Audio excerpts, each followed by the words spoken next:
Hey YouTube, I'm aspiring writer Alex Ross. I hope everybody had a really good Thanksgiving break. Um, I know I certainly did. I got to eat a lot of food, spend time with some nice relatives, and most importantly, I got to finish a book.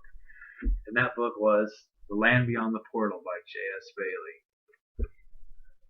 Now, I've got to actually meet J.S.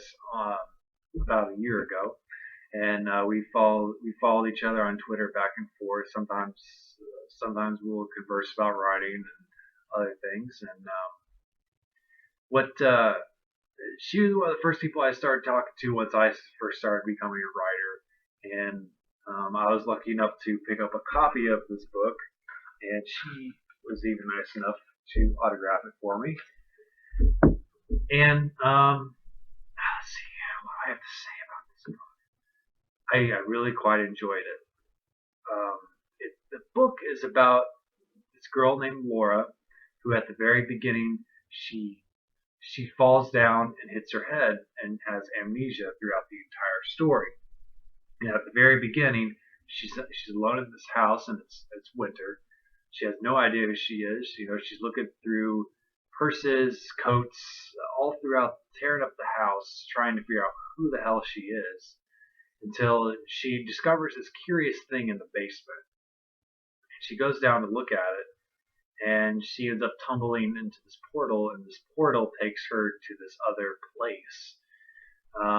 And she kind of, during this journey, she meets people at this other place who have built this sort of society.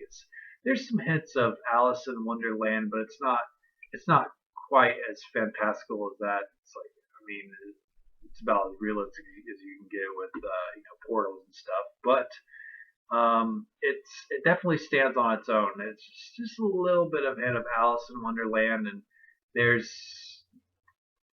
there's traces of Dean Koontz.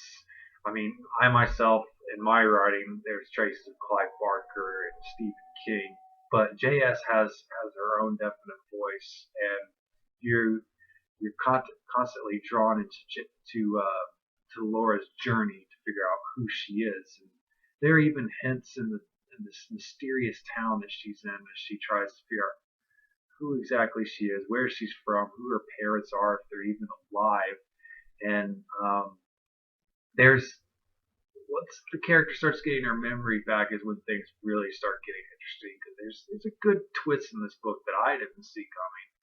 And I won't spoil it, because I think you should definitely go pick this thing up and give it a good read. Um, but I got when I met JS, she told me that her faith, her Christian faith, is a big part of her writing, and it's definitely present in this book.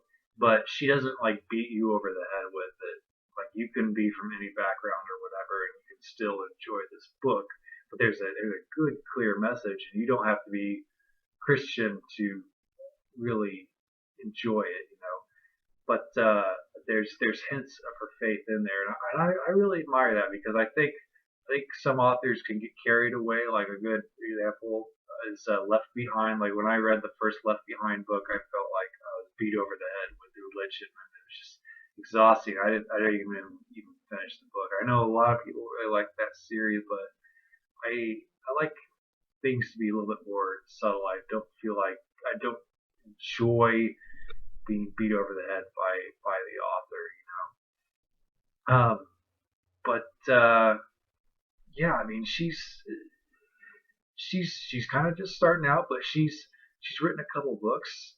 One is Rage of Echoes, Weary Traveler, and she's even started this series called the Chronicles of Servitude, which I believe book 2 just came out. So I mean, if you're into supernatural stuff and faith-driven stories, or if you're even in the style that Dean Koontz does, JS is very talented. She's very much within that realm, and I would give The Land Beyond the Portal. I would give it a B plus. Thanks for watching, everybody. Make sure you follow her on Twitter along with me, and I'll leave the link for her Twitter and her site down below. Thank you for watching.